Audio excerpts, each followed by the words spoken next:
Hello guys, कैसे हो। मैं झाड़ू पोछा करके अभी पवन पहाड़ी के साथ अब व्लॉग बनाने का टाइम पास कर रही हूँ। जैसा कि घर में गेहूँ काटती घर में होती तो मेरी सखी सहेलियाँ सारे वहाँ आकर बैठते, पानी लाओ चाय बनाओ, मुझे बहुत परेशान करते थे।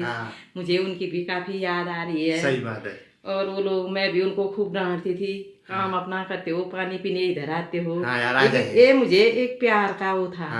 वो कहते थे हम तुम नहीं दोगी तो हम जो है अंदर जाके पी लेंगे। बाहर का नल का पानी अंदर से लाओ, मिश्री लाओ, गुड़ लाओ। मुझे बहुत परेशान करते थे। उनकी मुझे काफी याद आ रही है।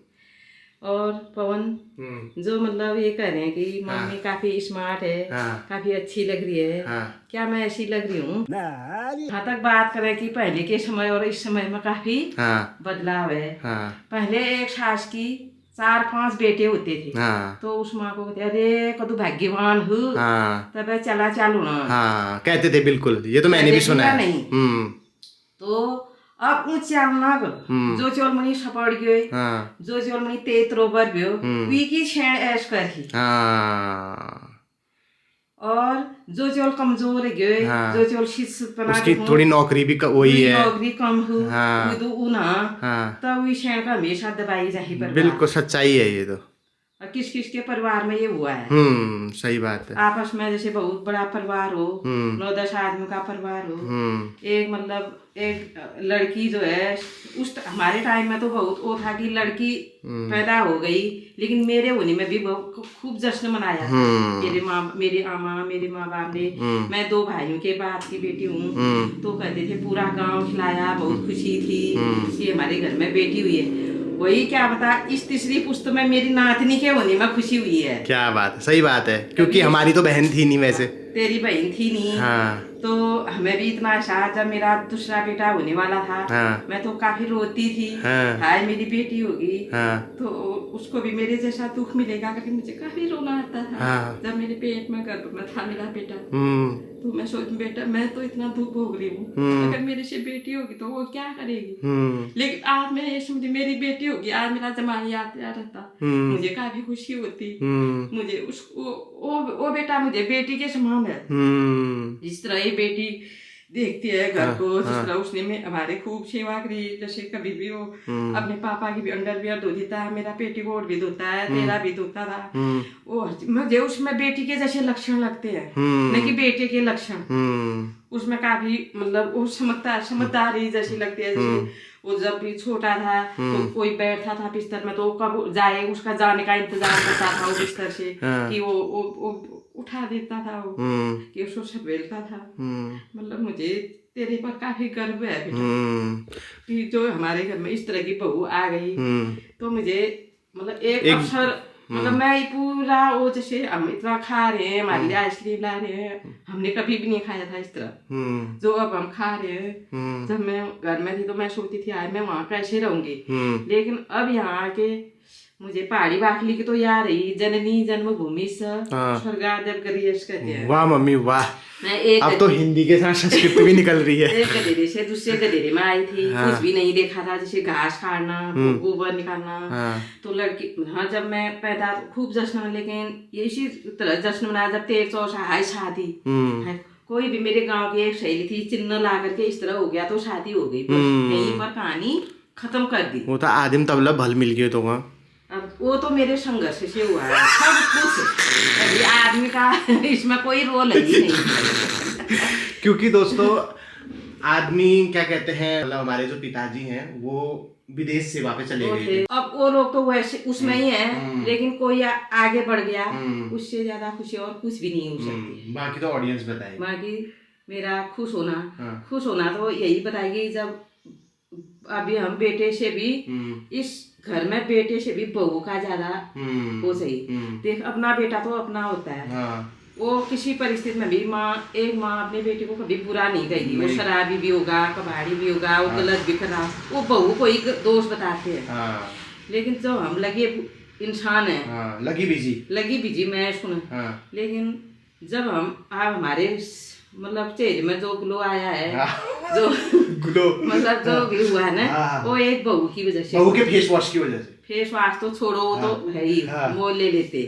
लेकिन अगर बहू का रंग अच्छा नहीं होता, वो बार बार टोकती, उसने हमें कभी भी जैसे क्या खा रहे हैं, क्या बना रहे हैं, हम 4 रोटी खाते हैं, वो 2 खाती है ना, तो उसको इस तरह का कोई मतलब नहीं है कि क्या हो रहा है क्या नहीं, कहाँ जा रहे हैं, मतलब उसे हम पर कोई भी इस तरह की वो छोड़ा है उसने।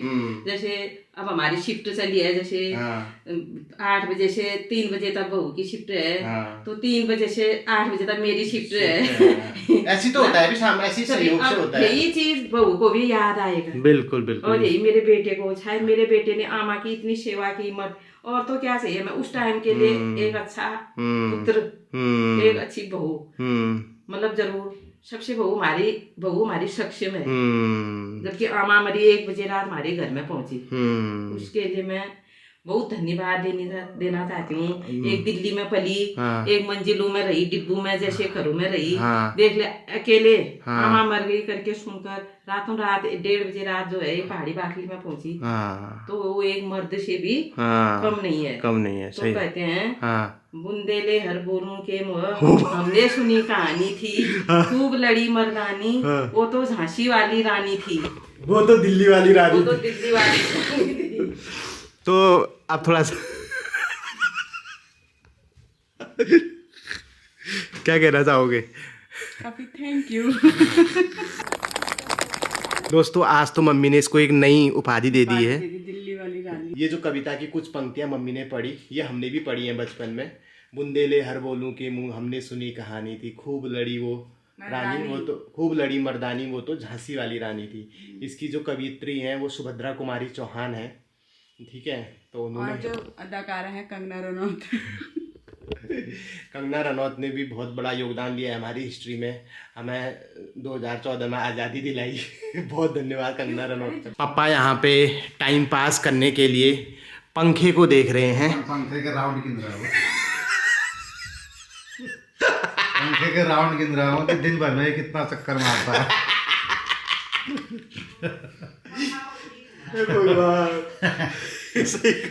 कितने लगा दिए अभी तक? 1 मिनट में कितने राउंड लगा रहा है पापा? एक मिनट में तो 10 राउंड लगा रहा है।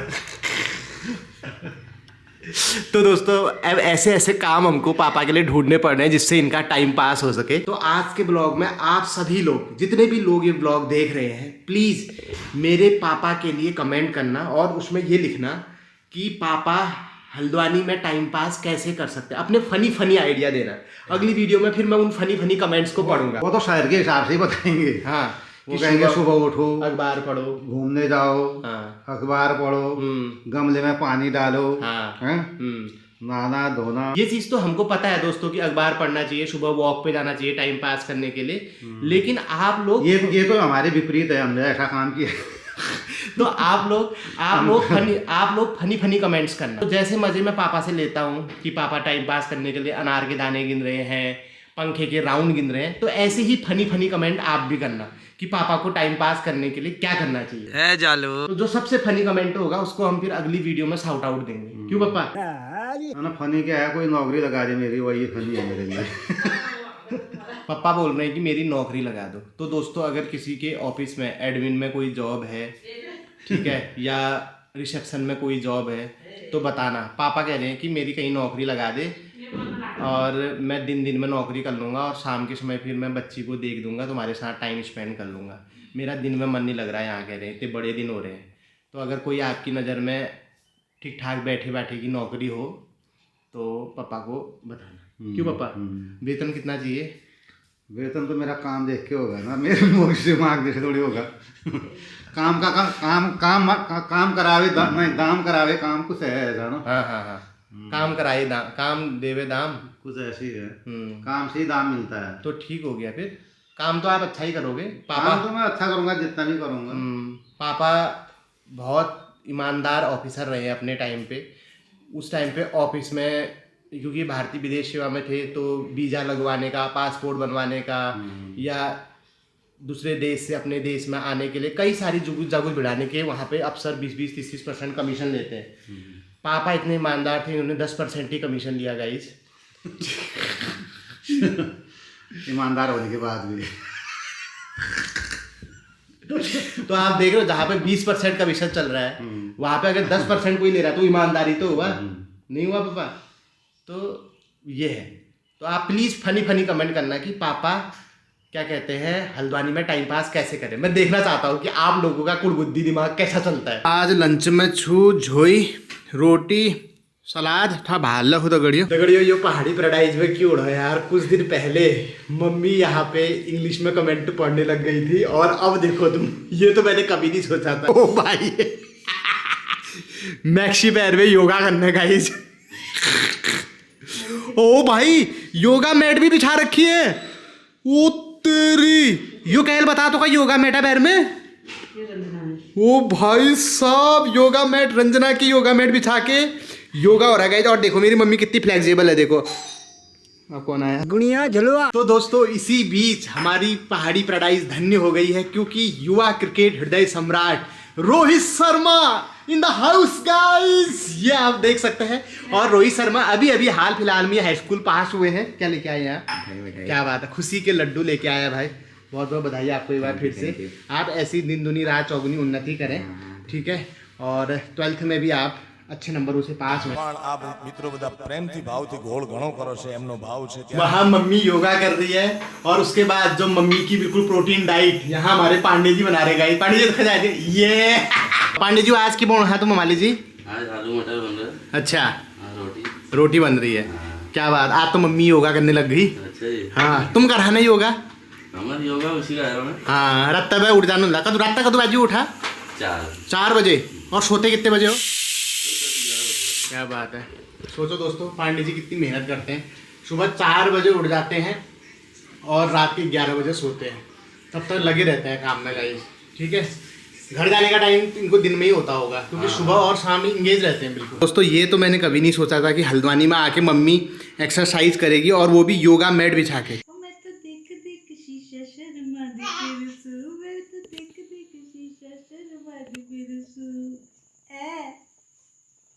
कह दो आप भी गा दो मम्मा से। ओ मम्मा शायद गा दो। Very good. मम्मा की आवाज़ पसंद नहीं आ रही इसको। क्यों नहीं आ रही पसंद? तुम्हारी आएगी बड़ी पसंद। मैं गाऊं वो मैं तो देख शीशा सा मान फिर उसको। वो बोलिए पापा तुम भी चुप ही रहो। इससे ज़्यादा मम्मी गा रही थी।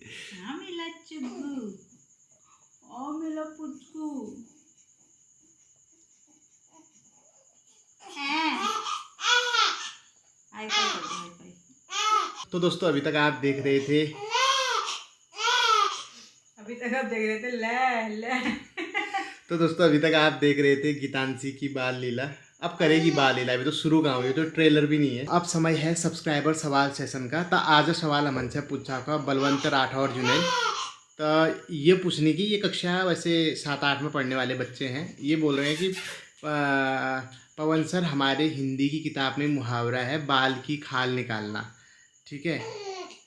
मतलब बहुत डिटेल में घुसना, ठीक है, तह तक जाना, अंदर तक की बात पता करना, ये इसका मतलब होता है बाल की खाल निकालना।